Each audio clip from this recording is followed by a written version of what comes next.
الحمد لله رب العالمين والصلاة والسلام على سيد الأنبياء والمرسلين محمد وعلى آله وأصحابه أجمعين. أما بعد، فقد قال الله تبارك وتعالى: إن الدين عند الله الإسلام.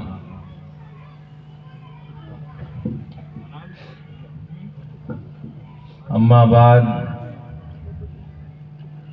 قال رسول الله صلی اللہ علیہ وسلم: العلماء ورثۃ الانبیاء الی آخرہ.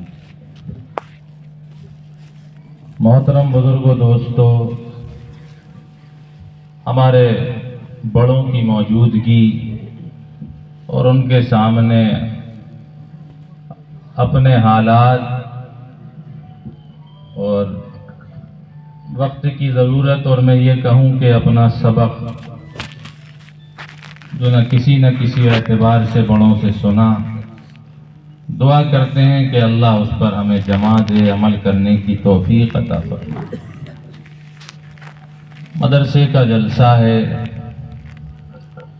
اور یہ سب آپ حضرات کی محبت، تائید، تعلق اور تعاون کے نتیجے میں ہیں. اللہ نے ہمیں جس مذہب سے جوڑا ہے وہ دین اسلام ہے، اور یہی مذہب حق ہے، سچ ہے، اور یہی غلبہ پانے والا ہے. نبوت کا سلسلہ ختم، اور اس کے بعد اس کی وراثت، جو جس اعتبار سے اللہ جس کو نوازتے ہیں اس کی وراثت عطا فرماتے ہیں. ہم ان کو علماء کی نسبت سے جانتے ہیں. اہل علم جو حضرات ہوتے ہیں وہ وہی چیزیں حاصل کرتے ہیں اور پھر اس سے لوگوں کو سیراب کرتے ہیں. ہندوستان کے اندر ہر اعتبار سے اور ایک لمبی مدت سے کام ہوتا چلا آ رہا ہے. قریب میں ہم 100، 150، 200 سال کا نظام دیکھیں تو ہم جس نسبت سے جانتے اور پہچانتے ہیں وہ علماء دیوبند کی جماعت،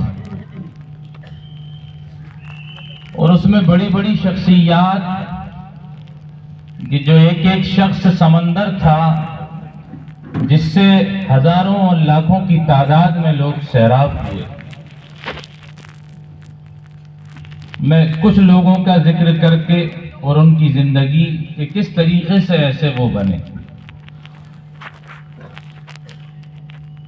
دارالعلوم دیوبند کا قیام ہو یا اس سے افراد تیار ہو کر وہاں پر، یا واسطے کے ساتھ افراد تیار ہو کر اس علاقے میں اور پھر ملک میں اور پھر پوری دنیا میں جو کام کیا، وہ کام کسی سے چھپا ہوا، پوشیدہ نہیں.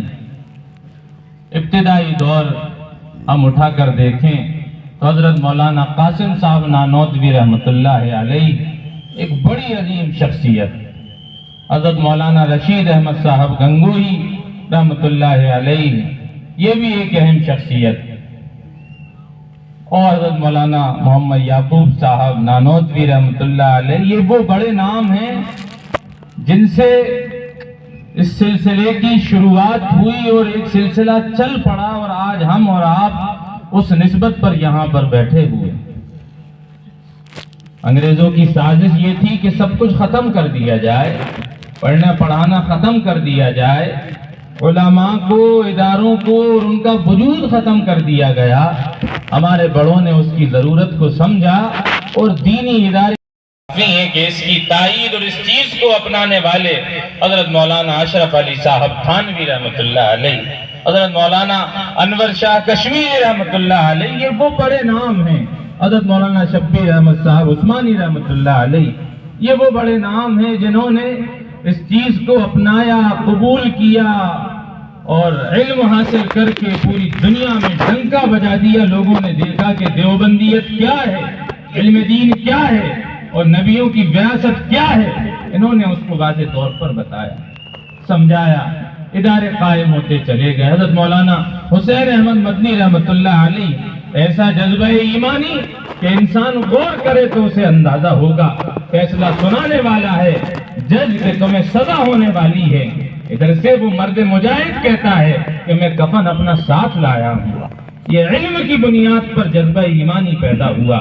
آج اس بات کی کمی ہے کہ انسان کے اندر جذبہ ایمانی اس درجے میں نہیں ہے جو ہم نے بڑوں کو پہلے سنا اور دیکھا. یہ بنیادی چیز ہے، اس کو مٹایا جا رہا ہے، گرایا جا رہا ہے، ختم کیا جا رہا ہے، بزدل کرنے کی کوشش کی جا رہی ہے. ہم علم کو پڑھیں اور علم دین جنہوں نے پڑھا اور سیکھا اور سمجھا اور پڑھایا ان کی زندگیوں کو دیکھیں. موت اپنی جگہ پر برحق ہے، عزت ذلت اپنی جگہ پر ہے. اگر اللہ کے لیے، دین کی حفاظت اور اس کی بقا کے لیے اور اس کی ترقی کے لیے، کلمے کے لیے اور اس کی دعوت کے لیے اگر اخلاص کے ساتھ کوئی کھڑا ہوگا تو اللہ اسے کبھی ضائع نہیں فرمائیں گے. یہ ہمارے بڑوں کی تاریخ. کس کو ذکر کریں اور کس کو چھوڑیں؟ حضرت جی مولانا الیاس صاحب رحمۃ اللہ علیہ یہ سب اسی سب کے لوگ ہیں کہ جہاں پر کھڑے ہو گئے ایسا چراغ جلایا کہ جس کا فیض آج ہم ہر جگہ پر جا کر دیکھ رہے ہیں.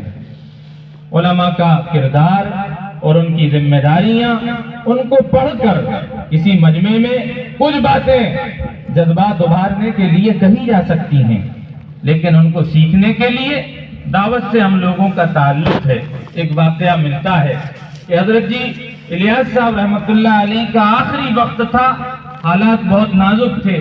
ایک صاحب تشکیل کر رہے تھے، وہ بار بار کہہ رہے تھے، وہ اس کو آگے پیچھے کر رہے تھے. حضرت جی الیاس صاحب رحمۃ اللہ علیہ نے ان سے کہا کہ آپ وقت لگا لیجئے. انہوں نے فوراً اس کو قبول کیا اور وقت لگانے کے لیے نام پیش کر دیا. دوسرے شخص نے پوچھا کہ میں اتنی دیر سے کہہ رہا تھا، میری بات کا کوئی اثر نہیں تھا. حضرت جی نے ایک بار کہا اور تم تیار ہو گئے. اس شخص نے یہ جواب دیا کہ حضرت جی جب کہہ رہے تھے مجھے ایسا لگ رہا تھا کہ یہ ان کا آخری جملہ نکل رہا ہے، اس کے بعد ہو سکتا ہے انتقال نہ ہو جائے. میں کیسے ٹال دیتا ہوں ان کی بات؟ یہ درد، یہ جذبہ، یہ فکریں قربانیوں کے بعد اور مجاہدوں کے بعد آتی ہیں. ہماری بڑوں کی زندگی اس سے بھری ہوئی پڑی. ہر شخص اپنی جگہ پر آفتاب و مہتاب ہے، اور آج ہم یہ سب چھوٹے ساتھی اور ہمارے بڑے علماء جو اس نسبت پر کام کر رہے ہیں، یہ وہی چراغوں کو اپنے دلوں کے اندر لا کر اپنے علاقوں میں روشن کر رہے ہیں. اور کام اس ترتیب پر ہوگا، اس نسبت پر ہوگا تو یقیناً انشاءاللہ نفع ہوگا. میں 3 باتیں ذکر کر کے اپنی بات کو ختم کروں گا. اللہ نے ہمیں اس مذہب میں پیدا کیا اور یہ مذہب سے نوازا، اور ہم فخر کے ساتھ کہتے ہیں کہ ہم ایمان والے ہیں، ہمارا تعلق ہو رہے ہیں. لیکن حضرت مولانا نے فرمایا کہ علم پڑھایا جا رہا ہے، سکھایا نہیں جا رہا. ہم لوگوں کو چاہیے کہ جتنا علم آئے اس کو تربیت کے ساتھ اگر عمل میں آ جائے گا تو یہی عوام سر پر بٹھا لے گی، اور اگر عمل میں نہیں آئے گا تو یہی عوام ہمارا اور آپ کا بیٹھنا اور بات کرنا برداشت نہیں کرتی. کمی ہمارے اعمال کی بنیاد ہوتی ہے. یہ میرا اپنا درد ہے. دوسری بات حضرت مولانا رفیع عثمانی صاحب رحمۃ اللہ علیہ نے جو فرمایا کہ ایک دور تھا علماء دیوبند کی جماعت جو کثیر تعداد میں جنہوں نے افراد سازی کی ہے، اس کی بنیاد تھی کہ ان لوگوں کے پاس افراد سازی کا نظام تھا. وہ صلاحیتوں کو دیکھتے تھے اور اس کو ابھارتے تھے اور اس کو بڑھاتے تھے.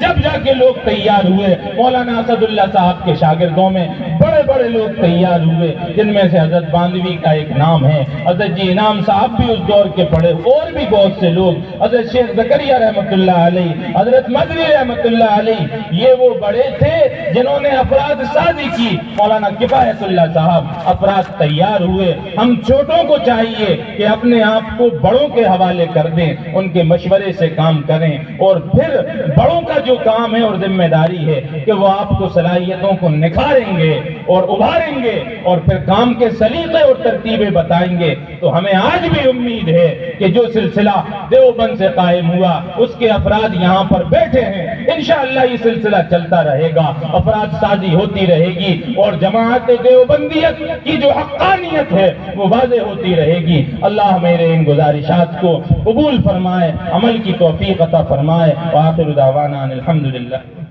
ماشاءاللہ, جزاکم اللہ خیر.